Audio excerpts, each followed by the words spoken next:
Hello बच्चों, let's read the question. The question says, if an element has three isotopes with atomic masses m1, m2 and m3 with percentage abundances of n1, n2 and n3 respectively, then average atomic mass of element is. So यहाँ पर question में बोल रहा है कि कोई element है जिसके तीन आइसोटोप्स हैं और उनके एटॉमिक मासेस हमें गिवन है और उनकी जो परसेंटेज एबंडेंसेस हैं वो गिवन है हमें n1, n2 और n3। तो हमें बताना है कि एवरेज एटॉमिक मास उस एलिमेंट का क्या होगा। तो सॉल्व करेंगे इस प्रॉब्लम को। पहले नोट डाउन करेंगे हम अपना की कॉन्सेप्ट। तो हमारा की कॉन्सेप्ट यहाँ पर होगा कि एबंडेंस होता क्या है। ठीक है, तो लिखते हैं इसको की कॉन्सेप्ट। तो जो एबंडेंस होता है वो बेसिकली ये बताता है कि जो हमारा एलिमेंट है वो नेचर में कितना परसेंट एग्जिस्ट करता है।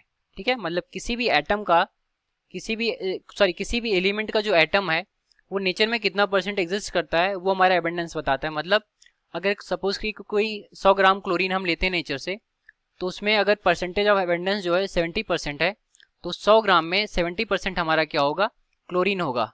ठीक है, वो उसका एबंडेंस कहलाएगा। तो हम इसकी डेफिनेशन लिखते हैं the percentage existence of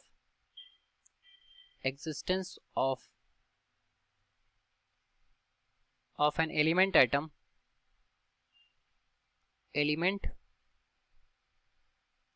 in nature is known as abundance। ठीक,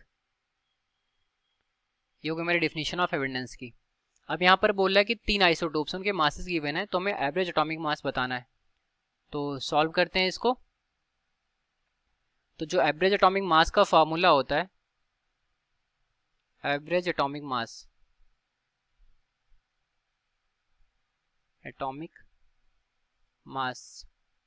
ये होता हमारा summation of atomic mass into abundance divided by 100। ठीक है, अगर एबंडेंस हमारा परसेंटेज में गिवन है तो उसको हम 100 से डिवाइड कर देते हैं। तो ये हो गया हमारा एवरेज एटॉमिक मास का फार्मूला। ठीक, एटॉमिक मास को अगर हम यहाँ पर आई नाम दे दें और इसको हम जे नाम दे दें, ठीक है, इसका वेरिएशन, तो ये i is equal to j हो जाएगा, summation i is equal to j, और this will vary from 1 to infinity. ठीक है, ये हो गया हमारा एवरेज एटॉमिक मास का फार्मूला। तो यहाँ पर तीन आइसोटोप्स गिवन है, तो अगर हम इसको एम ए बी से डिनोट करें तो इसके लिए क्या हो जाएगा हमारा m1, और एबंडेंस को हम एफ से या फिर एन से डिनोट करते हैं, तो यहाँ पर एन से डिनोट किया गया है। तो m1 n1 plus m2 n2 plus ये हो जाएगा m3 n3, और ये परसेंटेज में गिवन है तो हम इसको 100 से डिवाइड नहीं करेंगे। तो ये हो गया हमारा एवरेज एटॉमिक मास का फार्मूला किसी भी एलिमेंट के लिए।